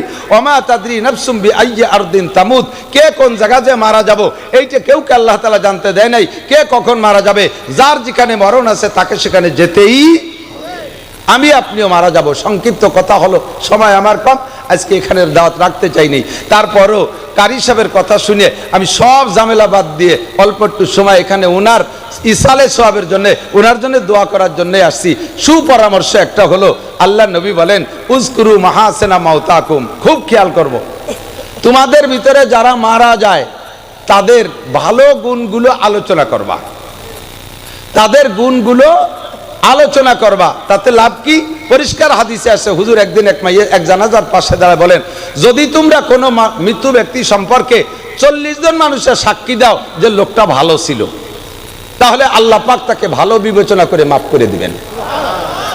কুমাইতে সাহাবায়ে কিরাম নিয়ে আসলেন মাত্র 3 জনের মধ্যে। হুজুর লাস্টে বললেন, 3 জন মানুষও যদি মন থেকে বলো লোকটা ভালো ছিল, লোকটা এই গুণের অধিকারী ছিল, আল্লাহ তাআলা তাকে মাফ করে দিবেন। আমাদের মধ্যে কেউ যদি এরকম আমাদের প্রশংসার বদৌলতে ক্ষমা পেয়ে যায়, তাহলে আমাদের কোনো লস আছে? কোনো লস আছে? কাজেই আমরা প্রশংসার সাইডটা রাখবো, তবে প্রশংসা করতে হবে ভালো দিক দিয়ে। আমি আগে একদিন ইউটিউবের ভিতরে একটা জানাজার ভিতরে জানাজায় দাঁড়াইলে তো মানুষ সেগুলো বলা বলি করে, আর কোন কোন এলাকায় প্রথা আছে, জিজ্ঞেস করে উনি কেমন ছিলেন, সবাইকে ভালো ছিল, উনি কেমন ছিলেন, ভালো ছিল। এইটা নিয়ম না, এইটা নিয়ম না। কারণ ওই গতানুগতিক বলতে খারাপ ছিল জানে কেউ সে ওই তালে তালে মিথ্যে কথা কয় ভালো ছিল। কিন্তু ওই জায়গায় দাঁড়ায় দেখতেছি নেতারা দাঁড়াইয়া ওই মাইয়েতের প্রশংসা করতেছে, কয়েকজনে কয়েক রকম বলছে, তো একজনে বলতেছে উনি বড় ভালো মানুষ ছিলেন, আমাদের সাথে কত যে কনসার্ট করছেন, কত জায়গা উনি গান গেয়েছেন, আর কত যে উনি ড্যান্স করতেন, উনার ড্যান্স মেয়েদের চেয়ে সুন্দর ছিল, উনি বড় ভালো ছিলেন। ফেরেশতারা কি কয় জানেন? তো ড্যান্স করাটারে খালি আমাকে রেঞ্জের মধ্যে পাঠা, কবরে দে, ওরে মাজা বাড়ো ভাঙ্গি বেলায় তো ড্যান্স করাই ছাড়িয়ে দেবে। গান গাইতে ভালো, সুদ খাইতেন ভালো, ভালো ঘুষ খাইতেন, এদেশের মানুষের কাছে যথেষ্ট পাইছেন, এদেশে ভালো ভালো কিছু করেছেন। রাতের বেলা উনি চুরি করতেন, উনি ফার্স্ট ক্লাস ডাকাত ছিলেন, ডাকাতি লিডার ছিলেন, উনি 1 নম্বর মিথ্যাবাদী ছিলেন। এগুলো করার দরকার নাই। সেদিন একটা জানাজা পড়াইছি, সেই জানাজার জমায়েতের উদ্দেশ্যে। ওই মসজিদ মহল্লার ইমাম সাহেব সাক্ষী দিচ্ছেন, উনি বাড়ি আসছেন খুলনা থেকে আজ থেকে 12 বছর আগে। এই 12টা বছর আমি এই মসজিদের 16 বছর ইমাম, উনি আসছে 12 বছর বাড়ি। 12 বছরের ভিতরে একটা ওয়াক্ত জামাতের নামাজ ওনার মিস হতে দেখিনি। ইমাম সাহেব যদি মুসল্লি সম্পর্কে এমন সাক্ষী দেয়, এবং উনার কোরআন শরীফ পড়াটা এত সুন্দর ছিল যে আমার অনুপস্থিতিতে উনি আমার স্থানে ইমামতি পর্যন্ত করতেন। আমি ঘুম থেকে না উঠলেও ফজরের সময় এসে আমাকে ডেকে উঠাইতেন। আমার জানা মতে উনি তাহাজ্জুদও ছাড়তেন না। এই জাতীয় প্রশংসার কথাগুলো ওই লোকটার মরণের পরে বিশাল উপকারে আসে। আমাদের যদি জানা থাকে, আমি যেটা জানি কারি সিদ্দিকুল ইসলাম সাহেব ভাইয়ের সম্পর্কে, আমার সাথে কোনোদিন উনি টকিঝুঁকি করেন নাই, মানুষের উপরে প্রেশার ক্রিয়েট করতেন না। আমাদের দাওয়াত দিতে যায়, অনেকেই যায়, বক্তাদের দাওয়াত দিতে যায়, যাইয়ে একেবারে পাড়ায় ধরে দাওয়াত একটা রাখতেই হবে। যদি আপনি দাওয়াত না রাখেন তাহলে মমতাজ রেদে গান দেব, কে হিসাবে রিকেট দেশে আমার চিন্তা হতে পারে। আপনি যদি দাওয়াত না রাখেন তাহলে আমরা আইডি নাড়ই দেব। এভাবে এমন প্রেসার দেয়, অথচ ডায়েরিতে খালি নেই। কারি সব যাইতেন, হুজুর এই তারিখ খালি আছে, আছে খালি, তাই লিখে নেন। এরপরে যদি বলতাম না ওই তারিখ খালি নাই, ইনশাল্লাহ আগামী বছর দাওয়াত নেব ইনশাল্লাহ। হুজুর আসছি তাহলে, আসসালামু আলাইকুম। কোন বক্তা এই মাদ্রাসায় আসছে আর উনি যেখানে পড়াইছে তাকে দ্বিতীয়বার দাওয়াত দিলে সে আসবে না, এরকম আচরণ উনি কোনোদিন করতেন না। উনার নাম শুনলে আসার জন্য ব্যস্ত থাকতেন, লম্বা চওড়া টাইম ওয়াস করার জন্য বিরক্ত করতেন না, হাসি মুখে কথা বলতেন, সত্য কথা বলতেন। একজন দিনদার মানুষ ছিলেন, লিবাজিল্লা আল্লাহর হস্তে খেদমত করেছেন। আপনারা কি সত্য, আমি কি সত্য বলতেছি বলেন? সত্য বলতেছি বলেন? আপনারা মনের থেকে ছাড়া বলবেন না। আর স্থানীয়ভাবে আপনাদের লেনদেন কেমন ছিল সেটা জানি না, আমি গুণটা এজন্য বলতে বাধ্য। দোস্ত, হযরত ঈসা আলাইহিস সালাতু ওয়াস সালাম একবার সাথীদেরকে নিয়ে রাস্তা দিয়ে হাঁটতেছে। হাঁটতে হাঁটতে হাঁটতে হাঁটতে কত দূর যাইয়া রাস্তার পাশে দেখে উনার চোখের সামনে পড়ে গেছে একটা মরা বিলেই, বিড়াল মরা। এদিক একটা বিড়াল মরা, তো মরা বিড়ালটার মরিয়ে তো গেছেই, এরপরে পচছে, পচার পরে পোকা হয়ে গেছে। এই জাতীয় প্রাণী মরলে পোকা হয়, চোখে জীবনে একটা দূরে দেখছেন নাকি আমি জানি না। পোকা এত হয় যে ভিতরে নিচে যে মুর্দা আছে তাও দেখা যায় না, খালি পোক হয়ে যায়, এমন একটা অবস্থা। আমি যেভাবে বলছি আমার নিজেরই ঘৃণা লাগতেছে। হযরত ঈসা আলাইহিস সালাতু ওয়াস সালাম ওই পচা পোকা আলা মরা বিড়ালের কাছে দাঁড়ায় গেছে। সব সাথীদেরকে ঈসা আলাইহিস সালামের সাথীদেরকে বলা হয় হাওয়ারি, আর আমার নবীর সাথীদেরকে বলা হয় সাহাবী। তে হাওয়ারিয়া ঈসা আলাইহিস সালাম সকলকে দাঁড় করে বলছে, এই তোমরা দাও। দাঁড়াইয়া বলতেছে, দেখো তো এই বিড়ালটার কোন জায়গা ভালো আছে, খুব খেয়াল, দেখো তো বিড়ালটার কোন জায়গা ভালো আছে। সবাই এক এক নজর দেখা, হুজুর একটু সরিয়ে চালানো, ওই দিক যে কই, এ তো চোখ দিয়ে দেখা যায় না, গন্ধ আসতেছে, আবার দেখার মতো কিছু নেই। কয় না এই জায়গাতে বলি যেতে হবে। কয় যে হুজুর ওর কোনো জায়গা ভালো নাই, সরেন দি। তো হুজুর 3 বার জিজ্ঞেস করছে, ভালো করে দেখো এর কোন জায়গা ভালো আছে। তো কেউ কইল না যে কোন জায়গা ভালো আছে, সারা গা পোকা হয়ে গেছে। তো হযরত ঈসা আলাইহিস সালাতু ওয়াস সালাম সাথীদেরকে সরাই নিয়ে বলতেছে, বলো তো ওর তো কোনো জায়গা ভালো নাই, ওর দাঁত কয়টা ভালো আছে না? বলে হ্যাঁ হুজুর, দাঁত কয়টা একেবারে ফকফকে সাদা, কারণ ও তো কোনোদিন পান বিড়ি খায়নি, পান খালি না কালা হয়ে যায়, লাল হয়ে যায়, ওর দাঁত কয়টা খুব সাদা। তো হুজুরকে বললেন যে হুজুর বললেন, আমি তোমাদের কাছে জিজ্ঞাসা করলাম যে ওর ভালো আছে কোন জায়গা, তাই কও। কেউ কইলে না, কে সবাই কও লেজে পোকা ধরছে, ঠ্যাঙে পোকা ধরছে, মাথায় পোকা ধরছে, বডি পোকায় ধরছে, সারা গা পোকা, দাঁত কয়টা ভালো, ভালো টুক তো কেউ কও না, সব জায়গা খারাপ তা কও কে? আমি তো খারাপ জিজ্ঞেস করি নাই, আমি কি বলছি কোন জায়গা খারাপ বলো, কোন জায়গা পোকা তা বলো, আমি তো খারাপের কথা জিজ্ঞেস করি নাই। আমি বলছি ভালো কোন জায়গা, দাঁত কয়টা ভালো আছে, আমি বলার পরে সাক্ষী দিচ্ছ, এই কথাটা আগে কেন বললে না? একটা মানুষের সারা গা ভালো খারাপ থাকে না, একটা মানুষের সব জায়গা নষ্ট থাকে না। মিথ্যে কথা কয় ঠিক আছে, চুরি করে ঠিক আছে, ডাকাতি করে ঠিক আছে, লুচ্চামি করে ঠিক আছে, সব কিছুতে এই সমস্ত অন্যায় সবগুলো ঠিকঠাক মতো করে। লোকটার আবার কিছু গুণও আছে।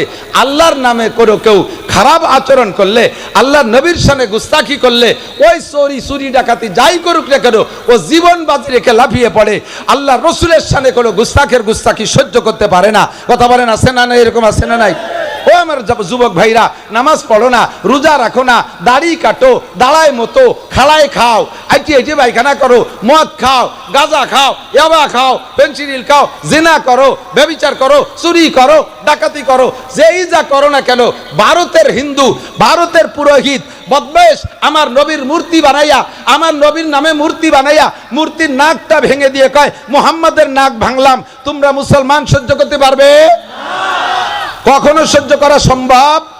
দেহের ভিতরে এক জাররা রক্ত থাকতে এর প্রতিবাদ আমি না করে ফিরে আসতে পারি না। কথা বলেন ঠিক ঠিক না? এমন গুণ যদি থাকে সেই গুণটা আমি কেন বলবো না? মুসলমান বিশ্বনবীর অপমানে যদি না কাঁদে তোর মন, কাজী নজরুল ইসলামের কথা, ঠিক না? উনি কবিতা লিখেছে, বিশ্বনবীর অপমানে যদি না কাঁদে তোমার মন, মুসলিম না মুনাফিক তুমি রবিজির দুশ্মন। ভারত থেকে সমস্ত সব 2 নম্বরের প্রোটেকশন হয় ভারত থেকে। ভারত হলো ভেজালের গুরু, ভেজালের কারখানা। এদেশের যত ফরমালিন তাও আসে ভারতের থেকে, খাদ্যের ভেজাল ভারতের থেকে, তেলের ভিতরের ভেজাল ভারতের থেকে, সয়াবিন তেলের সরিষার তেল বানায় এই ভেজাল ভারতের থেকে আসে, সকল খাদ্যের ভেজাল, ধর্মের ভেজাল সম্পূর্ণ ভারতের থেকে প্রোটেকশন হয়। কথা বলেন ঠিক ঠিক না? গোলাম আহমদ কাদিয়ানি আমার নবীর এগেনস্টে নবুয়তি দাবি করেছে, আপনারা কি তাতে একমত? গোলাম আহমদ কাদিয়ানি নবী? কি বলেন? একটু জোরে বলেন। যে কাফের বলতে এই জায়গা মুখ বন্ধ করে রাখবেন। সবাই তো করছে আমি একা নাকলি কিয়েছে, ধরে নেওয়া হবে আর আসুকুতে নিসপুর রেজা, চুপ থাকার সমর্থনের লক্ষণ। মনে হবে যেন আপনি গোলাম আহমদ কাদিয়ানিকে নবী বলার পক্ষে। গোলাম আহমদ কাদিয়ানি কি? তাকে যারা কাফের না বলবে, তাকে যারা নবী বলবে তারা তো কাফেরই, তাকে যারা কাফের না বলবে তারাও কাফের। ঠিক কি ঠিক না? এর বাড়ি কোন জায়গা? ভারত। বাড়ি কোন জায়গা? দেখেন ইসলামের বিপক্ষে কত বড় বেয়াদবি। আমার নবী বলেন আনা খাতামুন নবিয়্যিন লা নাবিয়্যা বাদি, আমি শেষ নবী, আমার পরে কোনো নবী আসবে। আমার আল্লাহ পাক রব্বুল আলামিন বলেন মা কানা মুহাম্মাদুন আবা আহাদিম মির রিজালিকুম ওয়ালাকিন রাসূলুল্লাহি ওয়া খাতামান নবিয়্যিন। মুহাম্মাদুর রাসূলুল্লাহ তোমাদের কাহারো আব্বা না, উনি হলেন গোটা মানব জাতির নবী ও রাসূল, আর উনি হলেন খাতামুন নবিয়্যিন, শেষ নবী, যার পরে আর কোনো নবী আসবে না। কথা বলি ঠিক কি ঠিক না? আমার নবীর পরে কোনো নবী আসবে না। গোলাম আহমদ কাদিয়ানি নবুয়তি করেছে, দাবি করেছে ভারত থেকে। ভারত সরকার তাকে সেখান থেকে উস্কাই দিয়েছে, তারে সহযোগিতা করেছে। আর এর সবচাইতে বেশি সহযোগিতা করেছে যাকে এখানে আবিষ্কারী করেছে, তারা হলো ইসরায়েলি ইহুদি। ও মুসলমান, বাংলাদেশে যত ভণ্ড পীর আছে, যত মাজারপন্থী আছে, সমস্ত মাজারের গুড়া আসছে ভারত থেকে। ভারতের থেকে ভণ্ডপীরদের আমদানি হয়। সারা পৃথিবীতে যত ভণ্ডপীর আছে সমস্ত ভণ্ডপীরের মার্কাজ হলো ভারত, সেখান থেকে প্রোটেকশন হয়। এই ভারত হলো ধর্মের ভেজালেরও গুরু। গোটা দুনিয়ায় একটা তরতিবের সাথে কাজ করত, একটা তরতিবের সাথে কাজ করত। আমাদের বাংলাদেশে ধর্মীয় দল কতগুলো দেখেন, 3 মৌলবী 13 দল, ইসলামী দল রাজনীতিতে কতগুলো, 13টা দল সেদিন এক জায়গা হয়েছে, 13 দল। একটা দল ছিল ঐক্যমতে, ওই দলটার নাম হলো তবলিগ জামাত। কতক্ষণ ঠিক ঠিক না? আমেরিকার তবলিগলাদেরও যেই স্বভাব, জাপানের তবলিগলাদের সেই স্বভাব, সৌদি আরবের তবলিগলাদের সেই স্বভাব, 7টা মহাদেশের সব তবলিগলারা এক সুতোয় গাঁথা, একই মিজাজে একভাবে কথা বলতো। আর এই তবলিগের ভিতরে বিশাল একটা ফাটল সৃষ্টি করেছে। যেই লোকটা, সেই লোকটার বাড়িও কোন জায়গা? ভারত। ধর্মের ভিতরে ভেজাল সৃষ্টিকারী সবগুলোর বাড়ি ভারত। আর এই মুহূর্তে আইসা এই ভারতের কোন জায়গা? গুজরাট। কি নাম যেন? এই কি নাম? মুম্বাই। ওই সাড়ালের নাম কি?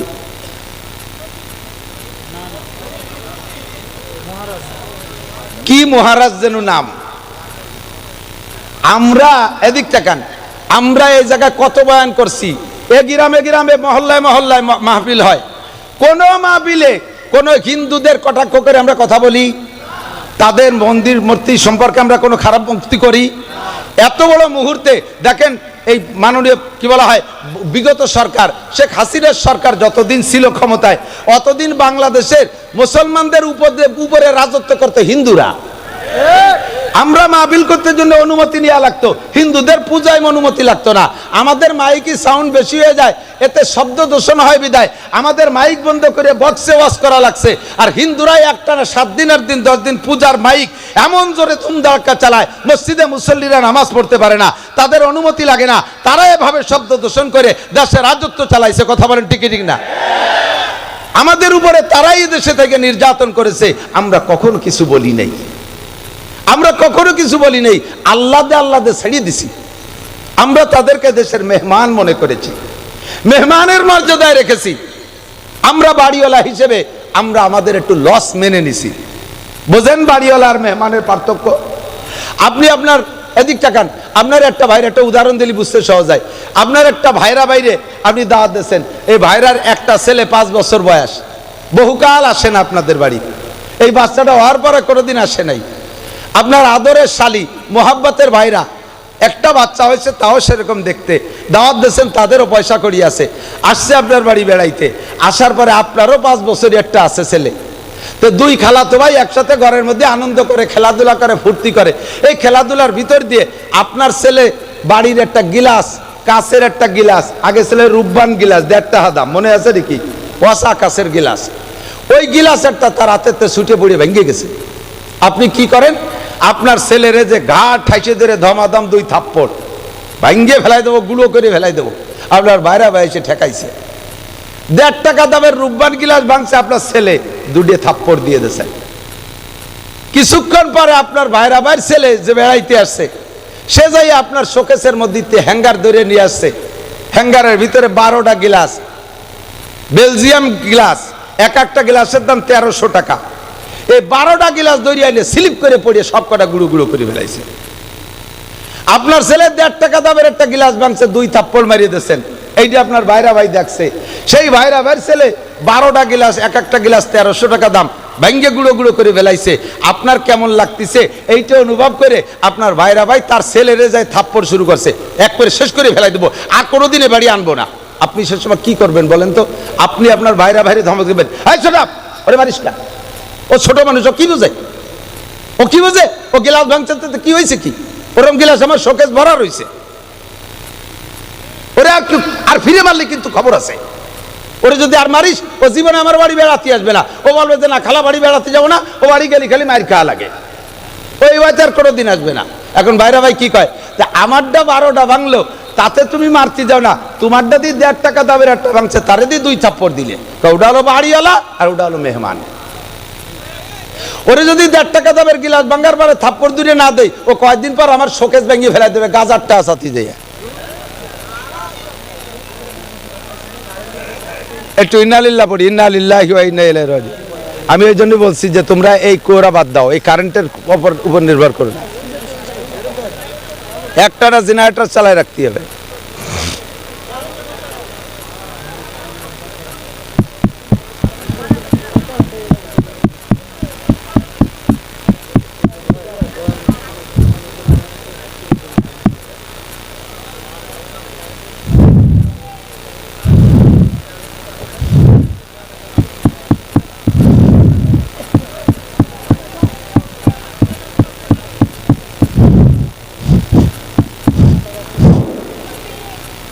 এটা হলো বাড়িওয়ালা, মেজবান আর মেহমানের পার্থক্য। কতক্ষণ? আমরা মুসলমান সংখ্যাগরিষ্ঠ, তারা আমাদের কাছে অমুসলমানরা সংখ্যালঘু, আমরা তাদেরকে মেহমানের মতো যত্ন করেছি। আমাদের মসজিদ বাংলা সরকার মসজিদ বানায় দেয় নাই, তাদের মন্দির ভাঙলে সরকার তার চাইতে দ্বিগুণ টাকা দিয়ে মন্দির বানায় দিছে, ঠিক কি ঠিক না? আমাদের মাহফিলের অনুমতি চাইছি, দেয় নাই, আর তাদের পূজা পাঠ করতে অনুমতি লাগে না, সব তাদেরকে দিয়ে করাই দিছে। তারা মেহমান, তাদের জন্য এটা আমরা করেছি, এটা আমরা মানবতা দেখাইছি। কিন্তু আমাদের দেশের আমাদের মুসলমান ভারতের ভিতরে সংখ্যালঘু, আর তারা হিন্দুরা সংখ্যাগরিষ্ঠ, তারা তো সে জায়গায় আমাদের সাথে মেহমানের আচরণ করে না। কাশ্মীরি মুসলমানদেরকে মারে, গুজরাটে মুসলমানদেরকে মারে, বোম্বে মুসলমানদেরকে মারে, মহারাষ্ট্রে মুসলমানদেরকে মারে, মুসলমানদের ঈদগার ভিতরে শুকর ছাড়িয়ে দেয়, মুসলমানদের মসজিদ ভেঙে ফেলে, বাবরি মসজিদ ভেঙে সেখানে মন্দির বানায়, এত বড় নির্যাতন করে। আমরা জীবন ভরে সহ্য করে নিয়েছি, এখন আমরা আর জবান বন্ধ রাখতে পারি না, আমরা জবান বন্ধ রাখতে পারি না। তোমরা যাদের পূজা পাঠ করো, তোমরা যাদের পূজা পাঠ করো তাদের কোনো ক্ষমতা নাই। আমার আল্লাহ পাক বলেন, ইন্নাল্লাযীনা তাদউনা মিন দুনিল্লাহ লা ইয়াখলুকু যুবাবা ওয়ালা বিজতামাউ লাহ। হে দুনিয়ার মুসলমান মূর্তি পূজারীরা, তোরা যেই মূর্তির পূজা পাঠ করিস সেই মূর্তির কোনো ক্ষমতা নাই। লা ইয়াখলুকু যুবাবা ওয়ালা বিজতামাউ লাহ। সারা দুনিয়ার সমস্ত মূর্তি একত্রিত হইয়া একটা তাজা মাছি বানাইতে পারবে? কথা বলেন, পারবে? একটা মাছি বানাইতে পারবে না। আল্লাহ কয় মাছি বানাইতে পারবে না, শুধু তাই না, ওয়া ইয়াসলুবুহুমুদ যুবাবু শাইআন লা ইয়াস্তানকিযুহু মিনহু। তোরা তোদের দেবদেবীর সামনে যে প্রসাদ দিস, তাদের সামনে দই দিস, তাদের সামনে মিষ্টি দিস, তাদের সামনে কলা দিস, যত প্রসাদ তাদের সামনে দিস, ওগুলো যদি মশা মাছিতে খেয়ে ফেলে, এমনকি তাদের গায়ের থেকেও যদি কোনো অঙ্গ খুলে নিয়ে যায়, লা ইয়াসলুবুহু যুবাবান, তাদের গায়ে, তাদের হাত থেকে, মাছির হাত থেকে একটা খাদ্য, একটা কিছু তারা কেড়ে রাখার ক্ষমতা রাখে। কথা বলেন, রাখে? বলি নাই কোনোদিন, এখন বলে দেব, বলি নাই কোনোদিন। আমরা দেশে ধর্মনিরপেক্ষতা পথ অবলম্বন করেছি, যার যার ধর্ম সেই সেই পালন করো, লাকুম দীনুকুম ওয়ালিয়া দিনের আয়াতের পর আমরা আমল করেছি। আমাদের বিশ্ব নবীর গায়ে যখন হাত দিয়েছ, তার বিপক্ষে যখন জবান খুলেছ, এখন আর আমরা বসে থাকতে পারবো? সম্ভব? একেবারে জবাব হবে, উপযুক্ত জবাব। সাবধান হয়ে যাও। আর মুসলমান রেডি থাকো। বাংলাদেশ সংখ্যাগরিষ্ঠ, অল্প একটু জায়গা, বাংলাদেশ সামান্য কয়েকজন মানুষ। সেদিনকে একজন কয়, ভারতের 100 কোটি মানুষ যদি পেশাব করে দেয়, তাতে বাংলাদেশের 18 কোটি মানুষ ভাইসে পেশাবে ভাইসে বঙ্গোপসাগরে চলে যাবে। পেশাব খালি করে দেখ, পেশাব খালি করে দেখ। কথা বলেন? আমরা কোরআনে বিশ্বাসী। আমার আল্লাহ বলেন, ইয়াকুম মিনকুম 20 সাবিরুনা ইয়াগলিবু মিয়াতাইন। 20 জন মুসলমান যদি ঈমানি বলে বলিয়ান হয়ে দাঁড়িয়ে থাকতে পারো, জোরে বলেন কয়জন?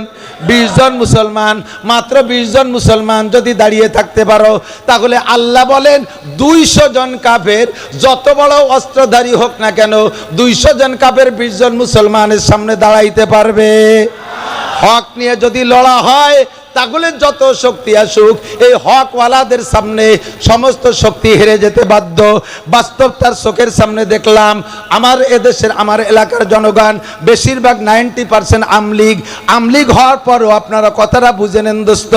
আল্লাহু আকবার। যুবকরা, ছাত্ররা যেই বিষয়টা নিয়ে আন্দোলনে নামছে, বিষয়টা কিন্তু ন্যায়সঙ্গত ছিল, বৈষম্য বিরোধী। কথাক্ষণ ঠিক না? শুধু মুক্তিযোদ্ধার সন্তানরা চাকরি পাবে, আর এদেশের বাকিরা চাকরি পাবে না। এরা কোঠায় পড়ে না, বিদায় চাকরি পাবে না। এদের এই আন্দোলনটা ছিল হক। এই হক আন্দোলন নিয়ে নামছে। ওদিকে সরকারের সাথে সরকারি ক্ষমতা, তার সাথে সেনাবাহিনী, তার সাথে র্যাব বাহিনী, তার সাথে পুলিশ বাহিনী, তার সাথে বিডিআর বাহিনী, তার সাথে আনসার বাহিনী, তার সাথে যুবলীগ, তার সাথে ছাত্রলীগ, তার সাথে কৃষক লীগ, তার সাথে মূর্খ লীগ, যত আছে সব একসাথে ছিল। মাত্র হক নিয়ে কয়েকজন যুবক মাঠে নামছে, আর এই হকের পক্ষে থাকার কারণে সরকারের এত বড় ক্ষমতায় হেরে যেতে বাধ্য হয়েছে। কথা বলুন, ঠিক কি ঠিক না? এটা তো জাগতিক ব্যাপার, এটা তো জাগতিক ব্যাপার। আর উখরবি ব্যাপার, ইসলামের ব্যাপারে যদি 20 জন মুসলমান দাঁড়িয়ে থাকতে পারো, 200 কাফের পরাজিত হতে বাধ্য। আল্লাহু আকবার। ভারতের 100 কোটি কাফেরের ভিতরে, 100 কোটি মানুষের ভিতরে 35 কোটি আছে মুসলমান, তারা আমাদের পক্ষে। কথা বলেন, ঠিক কি ঠিক না? আর বাংলাদেশে 18 কোটির ভিতরে 16 কোটি মুসলমান, ধরে নিলাম 15 কোটি মুসলমান। 35 আর 15 কত হয়? 50। এই 100 কোটি আর এ পাশে 18 কোটি, এর ভিতরে 50 কোটি দাঁড়াই গেছে মুসলমান। 50 কোটি মুসলমান এখন যা আছে, ওরা আমাদের প্রত্যেক একজনের সামনে 2 জন হয় নাই, একজনের সামনে 2 জন হয় নাই। আমরা একজনে 20 জনের সাথে লড়তে পারি। কথা বলেন, ঠিক কি ঠিক না? মুসলমানের গায়ে হাত দিস না, ধর্ম নিয়ে নাড়াচাড়া করিস না। মুসলমানের নারায় তাকবীরের আওয়াজ, এটা তো কোনোদিন শুনিস নাই। মুসলমানের নারায় তাকবীরের আওয়াজ। খালেদ ইবনে ওলীদ রাদিয়াল্লাহু তাআলা আনহু, খালেদ ইবনে ওলীদ রাদিয়াল্লাহু তাআলা আনহু যুদ্ধে বিজয় লাভ করে চলে আসছেন। কাফের মুসলমান ছিল 10,000, আর কাফের ছিল 30,000। 10,000 30,000-এর মোকাবেলায় এক একজনের সামনে কয়জন? 30 জন। কয়জন? 3 জন। এই যুদ্ধে মুসলমান জিতে কাফেরদেরকে ধরিয়ে নিয়ে আসছে বহুত। তো খালেদ ইবনে ওলীদ রাদিয়াল্লাহু আনহু কাফেরদেরকে জিজ্ঞেস করে, আমরা তো অল্প কয়জন, তোরা এত, ডেলি ডেলি মার খালি, লাস্টে ধরা পড়ে গেলি, এরকম আত্মসমর্পণ করলি, অস্ত্র ছাড়িয়ে পড়িয়ে গেলি কেন, ঘটনা কি? কয় যে হুজুর, আপনারা যখন নারায়ে তাকবীর করে আওয়াজ দেন তখন আমাদের কাছে মনে হয় আসমান ভাঙ্গে হুড়মুড় করে আমাদের মাথার উপরে পড়তেছে। যাদেরকে আপনারা জবাই করে মারছেন তো জবাইতে মরছি, আর অনেকেই মরিয়ে গেছে ওই নারায়ে তাকবীরের আওয়াজে, অন্ডকোষ খসে বুড়ি মরিয়ে গেছে। এমন একটা তাকবীর তো তোমরা শোনো নাই। মুসলমানের তাকবীর শুনতে চাও? দেব আমরা তাকবীর, হবে তাকবীর, নারায়ে তাকবীর, নারায়ে তাকবীর। বিশ্বের মুসলিম, বিশ্বের মুসলিম এক হয়ে শুয়ে থাকলে হবে, এক হয়ে খেতে হবে, এক হও, জিহাদ করো। বিশ্বের মুসলিম এক হও, জিহাদ করো। ইহুদিদের দালালরা, নাসারাদের দালালরা, সাধু ঠাকুরের চেলারা, ভারতের চেলারা, ভারতের দালালরা, বিশ্বনবীর শত্রুরা, বিশ্বনবীর অপমান সইবে না রে মুসলমান। নারায়ে তাকবীর। এইরকম একটা তাকবীরের ধ্বনি শুনলে লক্ষ লক্ষ পালায় যাবে, পরনের কাপড় নিতে সময় পাবে না, ঠিক কিনা? সহ্য করব না, বলি নাই, বলার ইচ্ছাও ছিল না, ব্যঙ্গ করি না, করার ইচ্ছাও ছিল না, কিন্তু কেন করাও? আমরা তোমাদের যাদের সম্পর্কে বলবো তোমরাই বলো।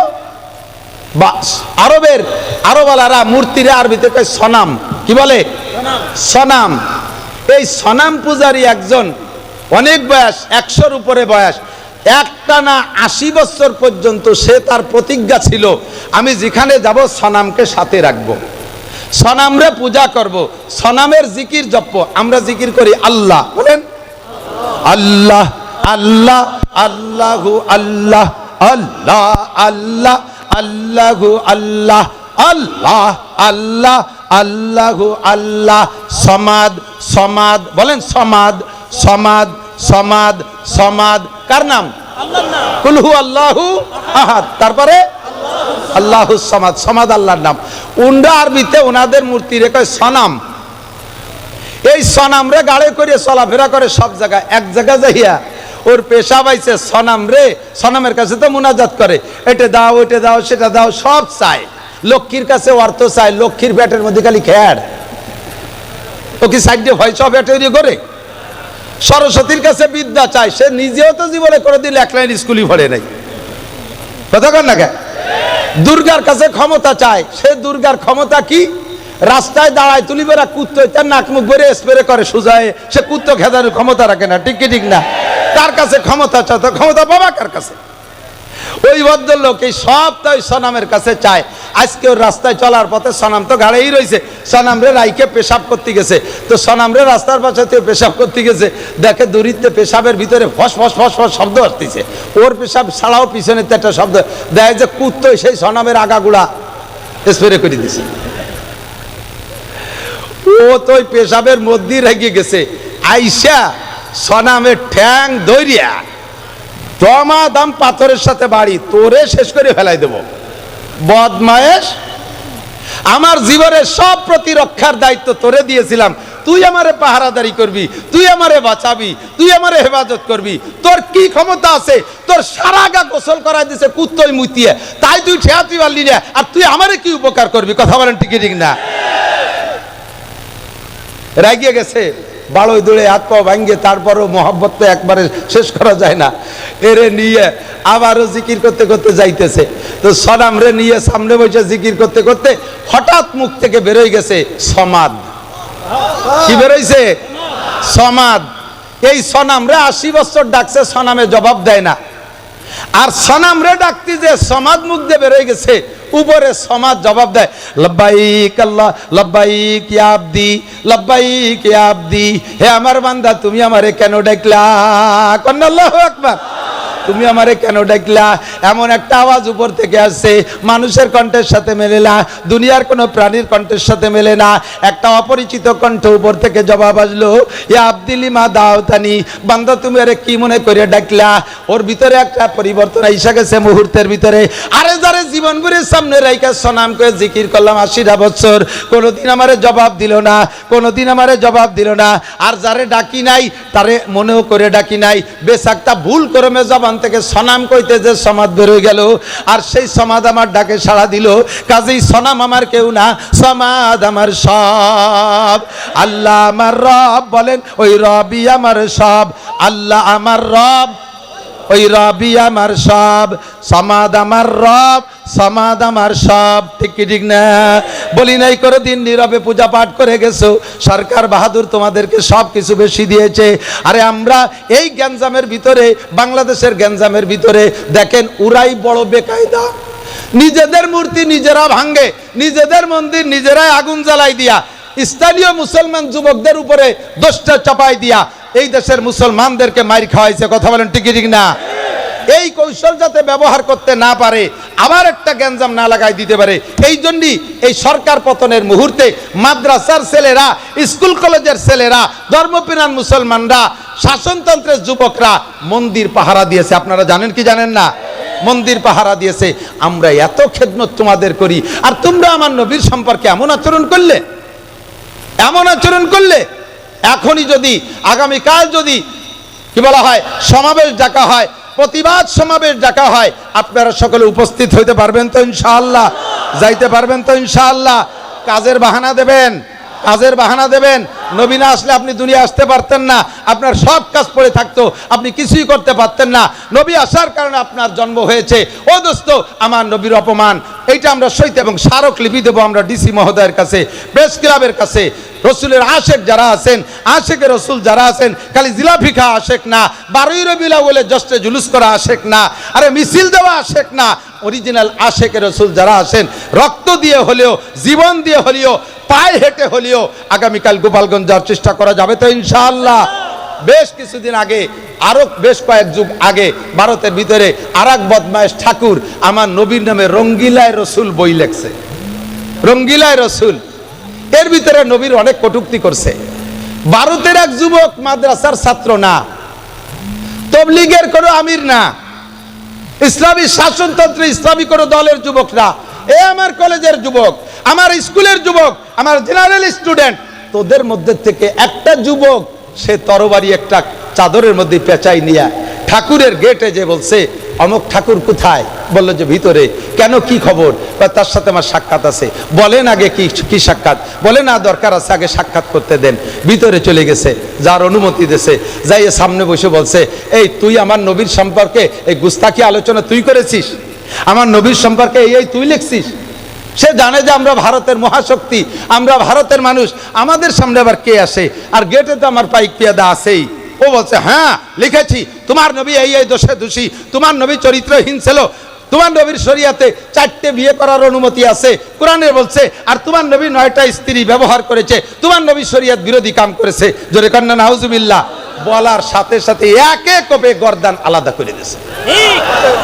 মাদ্রাসার ছাত্র না, মুহাদ্দিস, মুফতি মুহাদ্দিস শাইখুল হাদিস না, এই যুবক, কলেজের যুবক, এই স্টুডেন্ট, তোদের মতো একজন জেনারেল শিক্ষিত যুবক, তার ভিতরে সে হয়তো নামাজ পড়তো কিনা পড়তো আল্লাহই ভালো জানে, নবীর সানে বেয়াদবি সহ্য করতে না পাইরা যে সরাসরি নিজ হাতে তার প্রতিবাদ করেছে, অ্যারেস্ট হয়ে গেল, সরকার নিয়ে গেল, ট্রাইব্যুনাল কোর্টে তার দ্রুত বিচার হয়ে গেল, বিচারের রায় ঘোষণা হয়েছে, আগামীকাল তার কি হবে?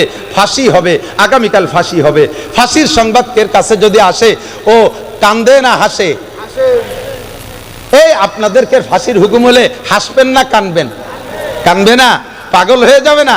যুবকের কাছে যখন ফাঁসির ঘোষণা চলে গেছে, কোর্টের থেকে খবর পৌঁছানো হলো আপনার আগামীকাল ফাঁসি হবে, যুবক চেহারাটা খুশিতে হলুদ হয়ে গেছে। কোন সুবহানাল্লাহ। চেহারাটা খুশিতে হলুদ হয়ে গেছে, হাসতিছে মুস্কি মুস্কি। কোর্টের লোকে জিজ্ঞেস করে, তোমার আগামীকাল ফাঁসি হবে, তুমি এত আনন্দ খুশি হচ্ছ, হাসছো কেন? কয় যে তা তোর কাছে বলে লাভ কি? মুসলমানরা আসছে, তুমি এই ফাঁসির খবরে হাসছো কেন? তুমি তো কাঁদবা, কয় যে গত রাত্রে আমি স্বপ্নে দেখি বিশ্বনবী মুহাম্মদুর রাসূলুল্লাহ সাল্লাল্লাহু আলাইহি সাল্লাম আর 4 খলিফা সাথে আমাকে জান্নাত থেকে ইস্তেকবাল অভ্যর্থনা জানানোর জন্য আমার কাছে চলে আসছে।